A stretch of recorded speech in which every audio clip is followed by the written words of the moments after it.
Hi, my name is Morgan. I'm studying digital media to break into the marketing and graphic design world. This is a short video presentation of my journey through graphic design.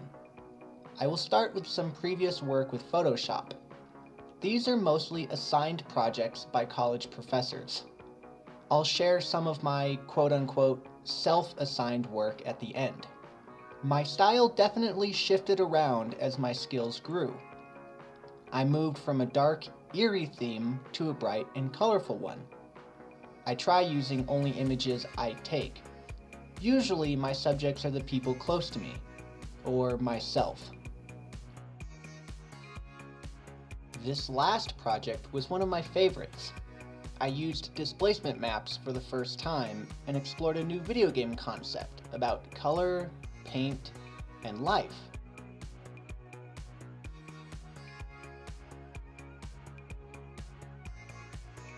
Now I'll talk about some of my influences. If I bring in one of the pictures that already went by, I'll show an example of an 80s style techno retro theme. I really enjoy a style of music called vaporwave. It's an electronic music subgenre that emerged around 2010. It is characterized by a nostalgic or surrealist fascination with entertainment, technology, and advertising of the 1980s and 1990s. One staple of the art style is, of course, the next influence I want to talk about is space. I know space is a big subject to claim as an inspiration, but I've always been fascinated with the endless potential and mystery it holds. I can say as much as my future in design work. I like to think life has just as much in store for me to discover as space offers humanity as a whole. I've always loved the images NASA releases of faraway galaxies and planets. I tried, horrifyingly, to create a galaxy image to serve as a web page background for a website I built at school. It doesn't compare to the real thing.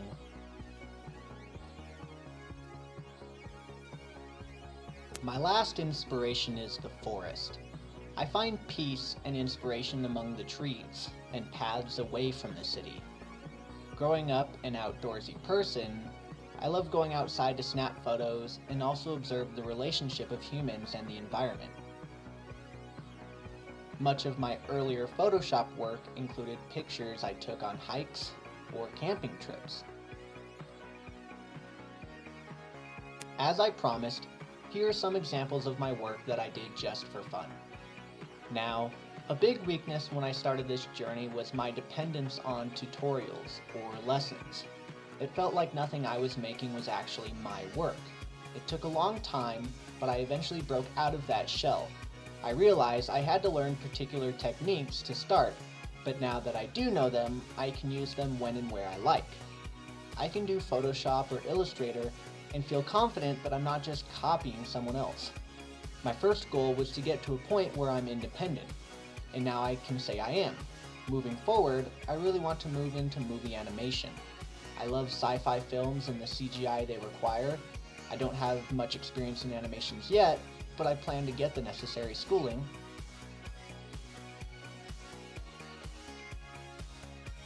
Thank you for watching this little recap of my time with digital media. I'll end us back where we started. I really try to live by one of my favorite quotes. As long as you're going to be thinking anyway, think big.